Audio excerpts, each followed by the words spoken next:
Warahmatullahi wabarakatuh. Saya Hersu Arif dari Forum News Network. Senang sekali bisa menjumpai Anda semua.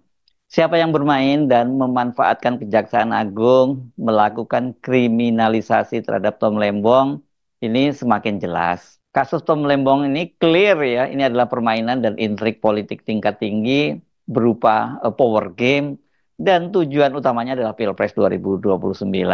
Ketua Komisi 3 DPR RI yang ini komisi yang membawahi masalah hukum, yakni Habibur Rahman, menilai konstruksi hukum kasus Tom Lembong itu masih sumir, abstrak gitu ya. Dan sejumlah anggota Komisi 3 juga punya penilaian yang sama. Perlu dicatat, Habibur Rahman adalah politisi Gerindra dan ini posisinya cukup penting sebagai wakil ketua umum Partai Gerindra. Ini partai yang ketua umumnya adalah Pak Prabowo Subianto yang sekarang menjadi Presiden Republik Indonesia. Nah, dalam kapasitasnya sebagai politisi Partai Gerindra itulah Habibur Rahman khawatir Presiden Prabowo yang disalahkan karena menggunakan instrumen hukum untuk kepentingan politik. Karena menurut dia konstruksi hukum kasus tersebut hingga kini masih sumir atau abstrak di mata publik. Maka, kata dia meminta Kejaksaan Agung bicara ke publik mengenai kasus tersebut agar lebih jelas. Tanpa adanya penjelasan yang jelas dan detail, pengusutan kasus tipikor Tom Lembong bisa menimbulkan tuduhan bahwa pemerintahan Pak Prabowo menggunakan instrumen hukum untuk urusan politik. Itu kata Habibur Rahman dalam keterangan tertulisnya yang dikirim ke sejumlah media pada hari Jumat tanggal 1 November 2024. Banyak yang bertanya-tanya kepada saya, apakah kasus tersebut dapat dikategorikan sebagai mengkriminalkan kebijakan? Dan dia mengingatkan bahwa secara umum pelaksanaan tugas penegakan hukum itu harus selaras dengan cita-cita politik hukum pemerintah. Cita-cita yang dimaksud yakni mewujudkan persatuan nasional yang kuat dengan tetap menjunjung tinggi tegaknya hukum. Habibur Rahman benar, sejak kasus Tom Lembong ini diekspos oleh kejaksaan dan kemudian diikuti dengan penetapannya sebagai tersangka dan dilanjutkan dengan penahanan, banyak yang mempertanyakan apa dasarnya Tom Lembong ini dijadikan tersangka. Bahkan ini menjadi pro kontra gitu. Jadi ini ya kontradiktif dengan keinginan dari Pak Prabowo yang ingin menyatukan semua kelompok kepentingan yang ada di masyarakat kita ini. Ada persatuan nasional. Makanya kemudian semua partai diajak masuk ke kabinet ya. Nah, kasus ini seperti sama-sama kita ketahui kan diekspos oleh Kejaksaan Agung beberapa hari yang lalu dan disebutkan bahwa Tom Lembong itu melakukan tindak pidana korupsi karena mengizinkan untuk masuknya impor gula mentah dan akibatnya itu negara itu mengalami kerugian sampai 400 miliar. Nah, tetapi yang sangat menarik itu waktu itu disebutkan dengan jelas bahwa Tom Lembong itu dijadikan tersangka karena itu kebijakan dia tadi memutuskan untuk mengimpor gula mentah tadi itu tanpa koordinasi dengan kementerian terkait, yakni Kementerian Perindustrian.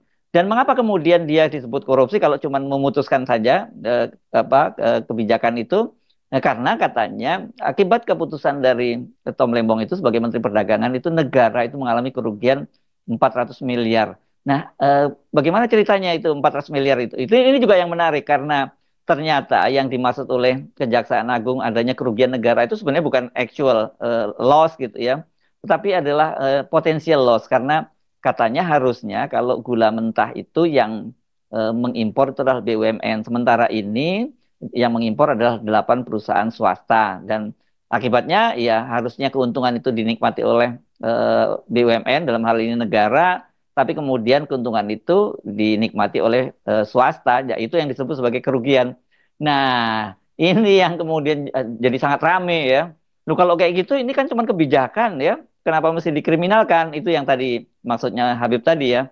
Apalagi dari pengakuan Kejaksaan Agung yang disampaikan oleh Kapus Penkum maupun Direktur Penyidikan Jampitsus Kejaksaan Agung Abdul Qohar, mereka belum menemukan adanya bukti aliran dana ke Tom Lembong.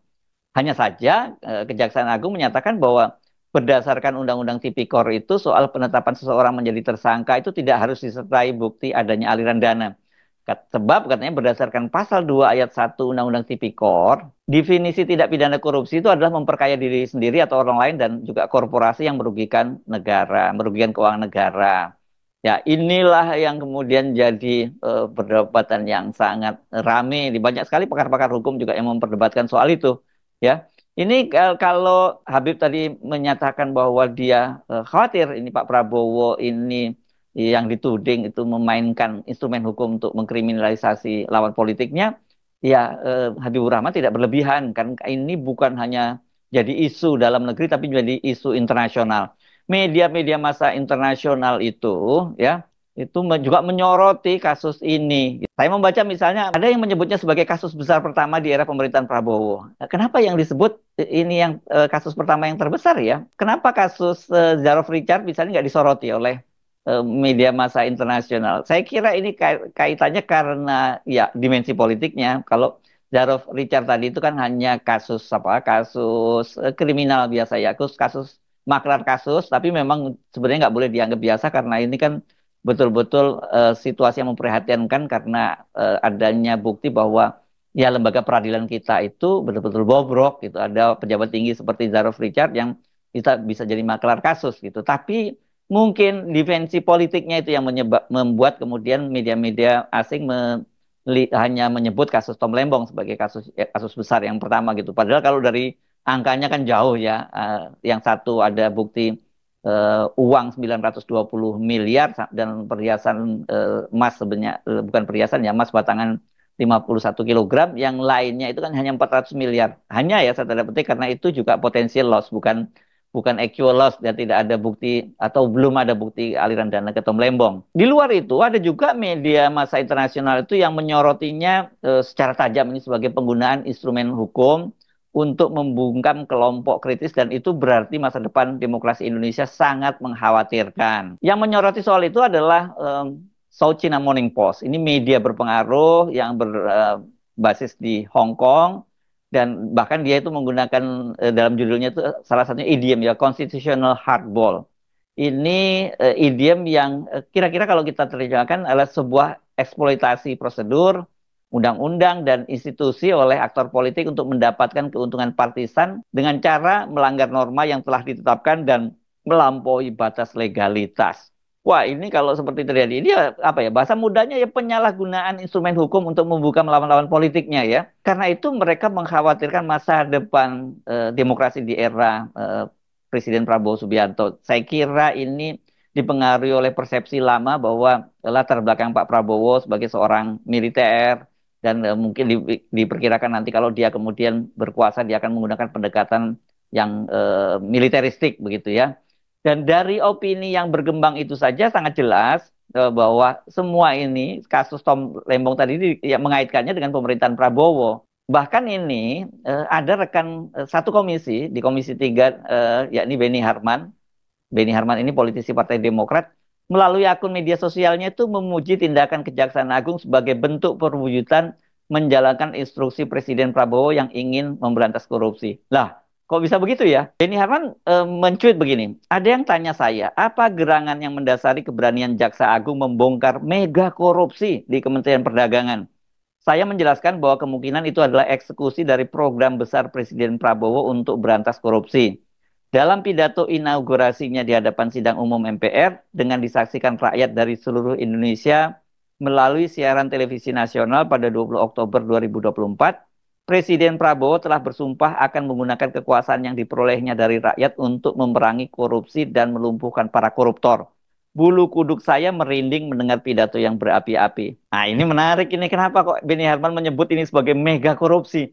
Gimana ceritanya ya dia menyebut mega korupsi? Ini angkanya 400 miliar. Saya nggak mau nyebutnya hanya ya, karena 400 miliar itu besar. Tapi itu kan juga nggak ada bukti.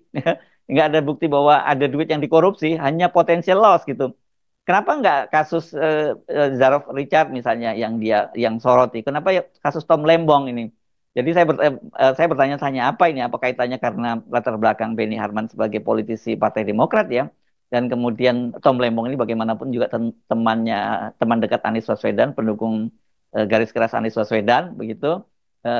Sementara partainya terutama ketua umumnya yakni Agus Harimurti kan punya pengalaman nggak menyenangkan dengan Anies Baswedan ya. Kita sama-sama tahu sempat mereka berkoalisi dan AHY digadang-gadang menjadi wakil presidennya dari Anies Baswedan, ternyata kemudian batal. Yang masuk menjadi wakil presidennya adalah Muhaimin, dan kemudian Agus Harimurti check out dan masuk ke koalisi Indonesia Maju. Apa itu kira-kira kaitannya kalau dia menyebutnya sampai mega skandal gitu ya? Mega korupsi maksud saya. Oke, kita pindah balik lagi deh kita ke pernyataan Habibur Rahman. Dari pernyataan Habibur Rahman tadi, setidaknya kita bisa mengambil beberapa kesimpulan. Pertama, meskipun mengaku menyuarakan hal itu karena dia mendapat banyak pertanyaan, tapi Habibur Rahman juga berkesimpulan konstruksi kasus hukum Tom Lembong masih sumir dan abstrak. Jadi terkesan mengada-ada dan dipaksakan. Dan Habibur Rahman ini kesimpulan dia tidak sendirian ya, karena ada rekan juga satu komisinya dari fraksi PKS, Nasir Jamil, yang juga mempersoalkan dasar penetapan Tom Lembong sebagai tersangka karena pasal 2 ayat 1 Undang-Undang Tipikor itu bisa menjadi pasal karet. Jadi bisa menjaring siapapun walaupun dia seperti Tom Lembong yang tidak ada aliran dana atau setidaknya belum ada aliran dana mengalir kepada dia. Padahal seperti dikatakan oleh peneliti ICW, misalnya seseorang itu bisa dikenakan pasal korupsi harus ada mens reanya, ada niat jahatnya. Apalagi tadi jelas dikatakan oleh Kejagung bahwa Tom ditersangkakan karena kebijakannya mengizinkan impor gula mentah dan belum ada bukti aliran dana. Kalau konstruksi hukumnya sumir dan tidak jelas dan tetap dijadikan tersangka seperti Tom Lembong, apa dong motifnya kalau bukan motif politik ya? Yang kedua, kekhawatiran Habib bahwa Prabowo yang dituduh menggunakan instrumen hukum untuk kepentingan politik itu sangat jelas. Dan ini sangat berbahaya. Belum sampai 2 pekan jadi presiden dia sudah begitu. Waduh, apalagi kalau dia berkuasa 2 periode seperti Pak Jokowi, gitu kan? Dari itu saja sebenarnya kita bisa menangkap pesan bahwa Habib ingin menyampaikan Prabowo itu nggak tahu menahu soal penetapan Tom Lembong sebagai tersangka. Apalagi memberi order untuk membungkam lawan politiknya. Dalam posisi Lembong sebagai orang dekat dan pendukung utama Anies Baswedan, maka Prabowo itu dengan sangat mudah bisa disalahkan. Karena ini kan mengingat hubungan antara Prabowo dengan Anies, terutama pada debat-debat Pilpres kemarin ya, karena nanti orang bisa memberi stigma bahwa Prabowo ini masih tetap dendam ke rival politiknya, padahal Pilpres sudah berlalu dan mereka juga sudah bersalam-salaman. Dan setelah dia berkuasa, dia menggunakan kekuasaannya menggerakkan aparat penegak hukum untuk membalaskan dendam dan juga kemarahannya kepada Anies melalui penangkapan dari Tom Lembong tadi. Jadi ini semacam pembunuhan atau pembusukan karakter Prabowo. Untungnya banyak yang cermat dan merunut kasus tersebut secara kronologis. Dan itu pun mereka juga menggunakan penjelasan dari Kejaksaan Agung bahwa kasusnya itu sudah diselidiki sejak Oktober 2023.